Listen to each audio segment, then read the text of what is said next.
تمام تعریفیں اس اللہ کے لیے ہیں جس نے ہر چیز کو پیدا کیا تو اس کا ٹھیک ٹھیک اندازہ مقرر کیا۔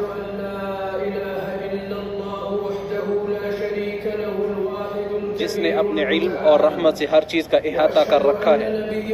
یقیناً وہ نہایت بردبار اور بہت بخشنے والا ہے۔ میں اپنے پروردگار کی ذات و پاکی تمام نعمتوں پر اس کی بے پایا حمد و ثنا بیان کرتا ہوں اور شکر بجا لاتا ہوں جنہیں ہم جانتے ہیں یا نہیں جانتے، اور میں گواہی دیتا ہوں کہ اللہ تعالیٰ کے سوا کوئی معبود برحق نہیں، وہ تنہا ہے، اس کا کوئی شریک نہیں، وہ ہمیشہ سے اپنی بلند و بالا صفات اور اچھے اچھے ناموں کے ساتھ نہایت بلند اور عظیم شان والا ہے۔ اور میں گواہی دیتا ہوں کہ ہمارے نبی و سردار محمد صلی اللہ علیہ وسلم اس کے بندے اور رسول ہیں جنہیں اللہ تعالیٰ نے تمام جہانوں کے لیے رحمت بنا کر مبعوث کیا، خوشخبری دینے والا اور ڈرانے والا بنا کر بھیجا، نیز اللہ تعالیٰ کے حکم کے مطابق لوگوں کو اس کی طرف بلانے والا اور روشن چراغ بنا کر بھیجا ہے۔ اے اللہ بہت زیادہ رحمتیں، سلامتی اور برکتیں نازل فرما اپنے بندے اور رسول محمد صلی اللہ علیہ وسلم پر، آپ کے آل پر اور آپ کے صحابہ کرام پر۔ حمد و ثنا کے بعد لوگوں اللہ تعالیٰ سے ڈرو، اللہ تعالیٰ کی خوشنودی والے اعمال انجام دے کر اور اس کی حرام کردہ اشیاء سے کنارہ کشی اختیار کر کے تقوی الہی اختیار کرو، وہ اپنی رضامندی اور خوشنودی سے تمہیں سرفراز کر دے گا اور اپنی جنتوں میں اعلیٰ درجات پر تمہیں فائز کر دے گا۔ ارشاد باری تعالیٰ ہے، بے شک جو شخص قیامت کے دن اپنے رب کے سامنے مجرم کی حیثیت سے آئے گا اس کا ٹھکانہ جہنم ہوگا، اس میں نہ وہ مرے گا اور نہ زندہ رہے گا، اور جو شخص اس کے سامنے مومن کی حیثیت سے آئے گا عمل صالح کیے ہوگا تو انہیں بلند درجات ملیں گے، عدن نام کی جنتیں ملیں گی جن کے نیچے نہریں جاری ہوں گی، ان میں ہمیشہ کے لیے رہیں گے، اور جو گناہوں سے پاک ہوتا ہے اسے ایسا ہی بدلہ ملتا ہے۔ اے لوگوں، اللہ رب العزت کا فرمان ہے، اے آدم کی اولاد، اگر تمہارے پاس تم ہی میں سے میرے رسول آئیں جو تمہیں میری آیتیں پڑھ کر سنائیں تو جو کوئی تقوی کی راہ اختیار کرے گا اور عمل صالح کرے گا اسے نہ مستقبل کا کوئی خوف لاحق ہوگا اور نہ ہی ماضی کا کوئی غم ہوگا۔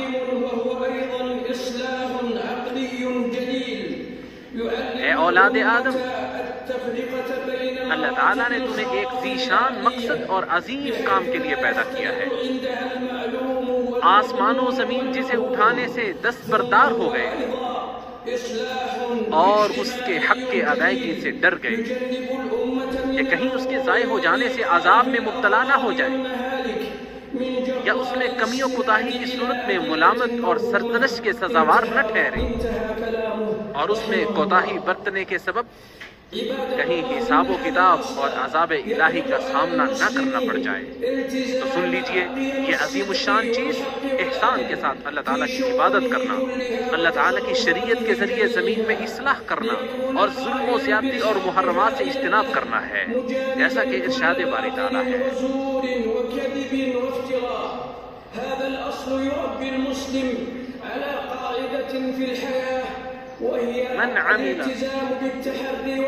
من عمل صالحا فلنفسه ومن اساء فعليها وما ربك بظلام للعبيد۔ جو عمل صالح کرتا ہے وہ اپنے لیے کرتا ہے اور جو برا کام کرتا ہے اس کا وبال اسی پر پڑتا ہے، اور آپ کا رب اپنے بندوں پر ظلم نہیں کرتا۔ اے اولاد آدم، اپنی ابتدا و انتہا اور ان کے درمیان بدلنے والے زندگی کے مختلف حالات پر غور و فکر کرو۔ ارشاد باری تعالیٰ ہے کہ ہم نے انسان کو سختی جھیلتے رہنے والا پیدا کیا ہے۔ مفسرین نے کہا ہے کہ اللہ تعالیٰ نے انسان کو اس حال میں پیدا کیا ہے کہ اسے دنیاوی و اخروی سختیوں اور مشقتوں کا سامنا کرنا پڑے گا، پھر اس کے بعد جو ان میں سے صبر کرنے والے اور متقی لوگ ہوں گے انہیں نعمتوں سے سرفراز کیا جائے گا، اور جو اپنی خواہشات کی پیروی کرنے والے اور حرام شہوتوں اور لذتوں کے پیروکار ہوں گے وہ عذاب الہی سے دوچار ہوں گے۔ ارشاد باری تعالیٰ ہے، وَاتَّبَعَ الَّذِينَ ظَلَمُوا مَا أُتْرِفُوا فِيهِ كانوا مجرمين، اور جو ظالم تھے وہ اس عیش و عشرت کے پیچھے لگے رہے جو انہیں مہیا تھی، اور وہ مجرم بن کر ہی رہے۔ اے لوگوں، حسبنا اللہ و نعم الوکیل، یعنی اللہ ہی ہمارے لیے کافی ہے اور وہ بہت ہی اچھا کارساز ہے۔ یہ وہ کلمہ ہے جسے رسول اللہ صلی اللہ علیہ وسلم تکالیف، مصائب، مشکلات اور آفات کی دعاؤں میں شمار کیا کرتے، اور صحابہ کرام کو بھی اسے پڑھنے کی تلقین اور وصیت فرمایا کرتے۔ اور یہی وہ کلمہ ہے جسے ابراہیم علیہ السلام نے اس وقت کہا جب انہیں آگ میں ڈالا گیا تھا۔ اللہ اکبر، یہ کتنے بڑے بڑے امور ہیں کہ انسان کو اپنی دنیاوی اور اخروی زندگی میں جن کا سامنا کرنا پڑے گا۔ ابو ذر رضی اللہ عنہ کہتے ہیں کہ رسول اللہ صلی اللہ علیہ وسلم نے فرمایا، بے شک میں وہ چیز دیکھ رہا ہوں جو تم نہیں دیکھتے، اور وہ سن رہا ہوں جو تم نہیں سنتے۔ بے شک آسمان چرچرا رہا ہے، اور اسے چرچرانے کا حق بھی ہے، اس لیے کہ اس میں 4 انگلیوں کی بھی جگہ خالی نہیں ہے، مگر کوئی نہ کوئی فرشتہ اپنی پیشانی اللہ کے حضور رکھے ہوئے ہیں۔ اللہ کی قسم، جو میں جانتا ہوں، اگر وہ تم لوگ بھی جان لو تو تم ہنسنا کم کر دو اور رونا زیادہ کر دو، اور بستروں پر اپنی عورتوں سے لطف اندوز نہ ہو، اور یقیناً تم لوگ اللہ تعالیٰ سے فریاد کرتے ہوئے میدانوں میں نکل جاؤ، کاش میں ایک درخت ہوتا جو کاٹ دیا جاتا۔ اسے امام ترمذی نے روایت کیا۔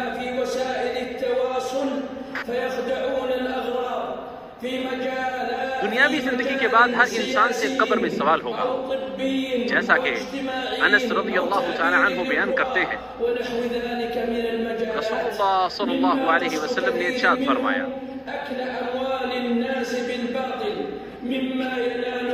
جب میت کو اس کی قبر میں رکھ دیا جاتا ہے اور اس کے ساتھی واپس چلے جاتے ہیں تو ان کے جوتوں کی آہٹ سنتا ہے۔ اسی اثناء 2 فرشتے اس کے پاس آتے ہیں تو اسے بٹھا کر پوچھتے ہیں، تم اس شخص یعنی محمد صلی اللہ علیہ وسلم کے بارے میں کیا کہتے ہو؟ جو مومن ہے وہ تو کہتا ہے میں گواہی دیتا ہوں کہ وہ اللہ کے بندے اور اس کے رسول ہیں۔ اسے کہا جاتا ہے جہنم میں اپنے ٹھکانے کو دیکھ لو، اللہ تعالیٰ نے اس کے بدلے میں تمہیں جنت میں ٹھکانہ دے دیا ہے۔ وہ ان دونوں کو ایک ساتھ دیکھتا ہے۔ رہا منافق و کافر شخص، تو اسے بھی کہا جاتا ہے تم اس شخص کے بارے میں کیا کہا کرتے تھے؟ وہ کہتا ہے میں نہیں جانتا، میں وہی کچھ کہتا تھا جو لوگ کہا کرتے تھے۔ اسے کہا جائے گا تم نے حق بات سمجھنے کی کوشش کی، نہ پڑھنے کی۔ اسے لوہے کے ہتھوڑے سے اس کے کانوں کے درمیان بڑے زور سے مارا جائے گا کہ وہ چیخ پڑے گا، اور اس کی چیخ کو جن اور انسان ان کے علاوہ اس کے آس پاس کی تمام مخلوقات سنیں گی۔ اسے بخاری اور مسلم نے روایت کیا۔ چنانچہ اللہ تعالیٰ مومنوں کو ثابت قدمی عطا کرے گا اور منافقین اور کفار کو گمراہ کرے گا۔ دنیا والوں کی گواہیاں انہیں کچھ فائدہ نہیں دے گی۔ پھر اللہ تعالیٰ نوح علیہ السلام سے لے کر خاتم الانبیاء اور سارے انسانوں کے سردار محمد صلی اللہ علیہ وسلم تک تمام انبیاء کرام سے یہ سوال کرے گا کہ کیا تم لوگوں نے اپنی قوموں کے پاس اللہ کا پیغام پہنچا دیا تھا؟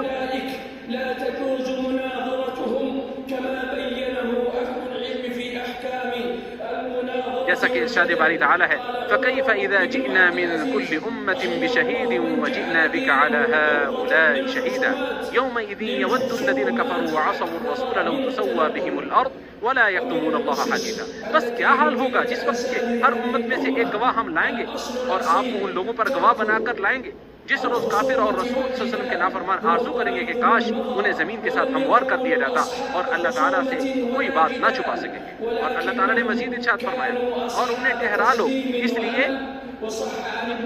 کہ ان سے ضروری سوال کیے جائیں گے، تمہیں کیا ہو گیا کہ اس وقت تم ایک دوسروں کی مدد نہیں کرتے؟ یہ ارشاد فرمایا پھر ہم ان لوگوں سے ضرور پوچھیں گے جن کے پاس پیغمبر بھیجے گئے تھے، اور ہم پیغمبروں سے بھی ضرور پوچھیں گے، پھر ہم خود پورے علم کے ساتھ ساری سرگزشت ان کے آگے سامنے پیش کر دیں گے، آخر ہم کہیں غائب تو نہیں تھے۔ پھر اللہ تعالیٰ ہر شخص سے اس کے ذاتی معاملات کے بارے میں سوال کرے گا۔ ابو برزہ رضی اللہ تعالی عنہ سے روایت ہے، رسول اللہ صلی اللہ علیہ وسلم نے ارشاد فرمایا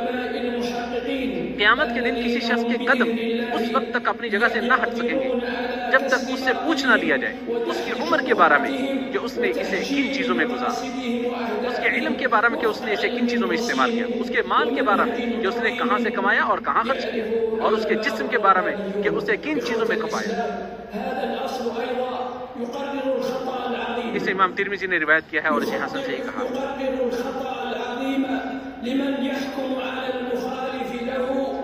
حساب و کتاب کی گھڑی سخت مشکل ہوگی اور حساب لینے والی ذات انتہائی باریک بین ہے، اور اس ذات باریک تعالیٰ سے کوئی چیز پوشیدہ نہیں ہے، اور وہ دلوں کی باتوں سے خوب واقف ہے۔ روز قیامت کسی بندے کے قدم اس وقت تک اپنی جگہ سے نہیں ہٹ سکیں گے، اور پشت جہنم پر نصب کی گئی پل صراط سے گزر کر وہ جنت کی طرف اس وقت تک نہیں بڑھ سکے گا جب تک کہ اس نے 4 چیزوں کے بارے میں اس سے پوچھ نہ لیا جائے۔ اس کی عمر کے بارے میں کہ اس نے اپنی زندگی کے شب و روز کن چیزوں میں صرف کیے۔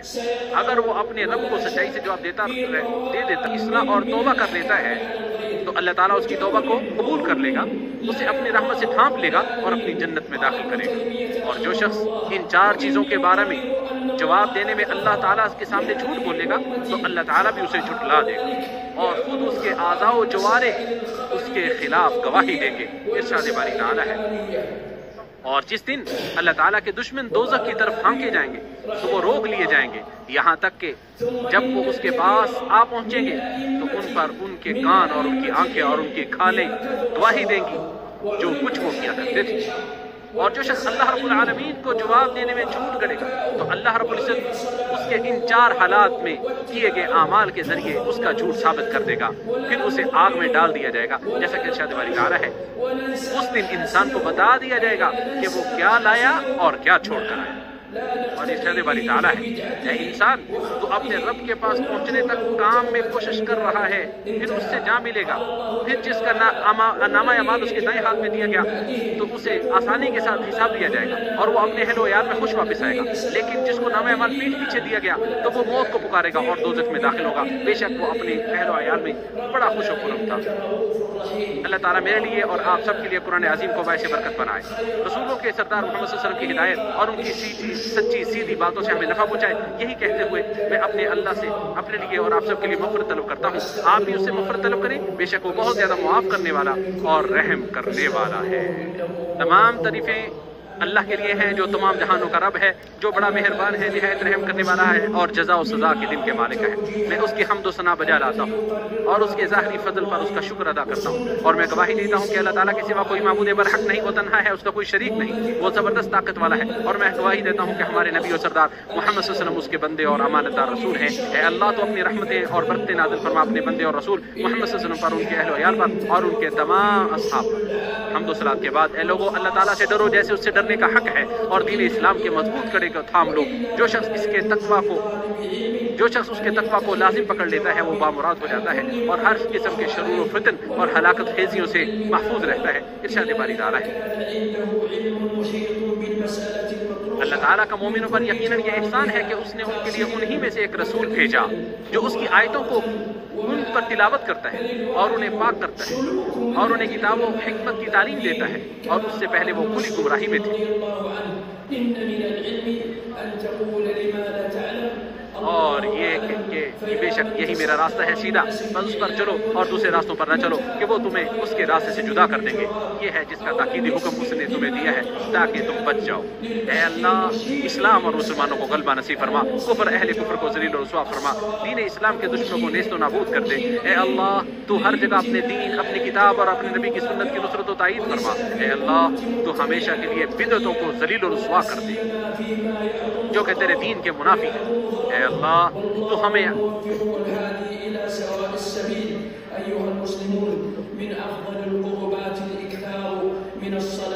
اے اللہ تو ہمیں اپنے دین پر ثابت قدم رکھ۔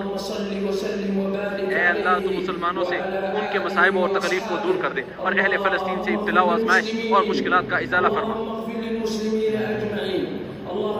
اپنے دشمنوں پر اپنی گرفت کو مضبوط کر دے۔ اے اللہ صہیونیوں کو مسجد اقصی پر مسلط نہ کر اور مسجد کو ہمیشہ اپنی حفظ و امان میں رکھ۔ اے اللہ تو اس مبارک وطن کی حفاظت فرما، اس کی سرحدوں اور فوجیوں کی حفاظت فرما۔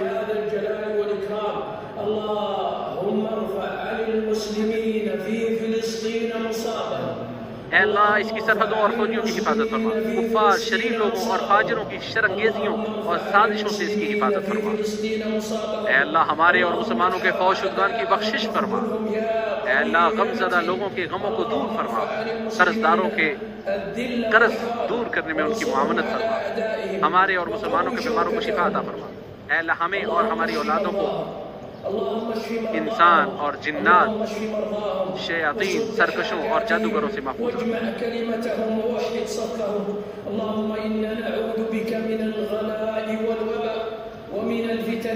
اے اللہ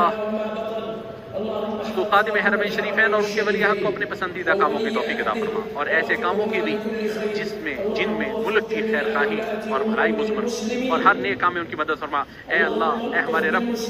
ہمیں دنیا میں بھلائی اور آخرت میں بھلائی عطا فرما، اور ہمیں آگ کے عذاب سے محفوظ رکھنا۔ اللہ کے بندو، بے شک اللہ تعالیٰ اور اس کے فرشتے نبی صلی اللہ علیہ وسلم پر درود بھیجتے۔ اے ایمان والو تم بھی ان پر درود بھیجو اور خوب سلام بھی بھیجتے رہا کرو۔ اے اللہ تو محمد صلی اللہ علیہ وسلم اور ان کے آل و اولاد اور ازواج مطہرات پر رحمت نازل فرما۔ اے اللہ تو خلفائے راشدین ابو بکر و عمر عثمان و علی رضی اللہ عنہم سے راضی ہو جا، تمام صحابہ کرام اور تابعین اعظام سے راضی ہو جا، اور ان کے ساتھ ساتھ اپنے فضل و کرم سے ہم سے بھی راضی ہو جا۔ اے سب سے زیادہ رحم کرنے والی ذات، بے شک اللہ تعالیٰ عدل و انصاف، احسان اور رشتہ داروں کو مالی تعاون دینے کا حکم دیتا ہے، بے حیائی اور ناپسندیدہ افعال اور سرکشی سے روکتا ہے، وہ تمہیں نصیحت کرتا ہے تاکہ تم اسے قبول کر لو۔ لہٰذا اللہ بزرگ و برتر کو یاد کرو، وہ تمہیں یاد کرے گا، اور اس کی نعمتوں کا شکر ادا کرو، وہ تمہیں مزید نوازے گا۔ جان لو کہ اللہ کا ذکر بہت بڑی چیز ہے، اور جو کچھ تم کر رہے ہو اللہ تعالیٰ اس سے بخوبی واقف ہے۔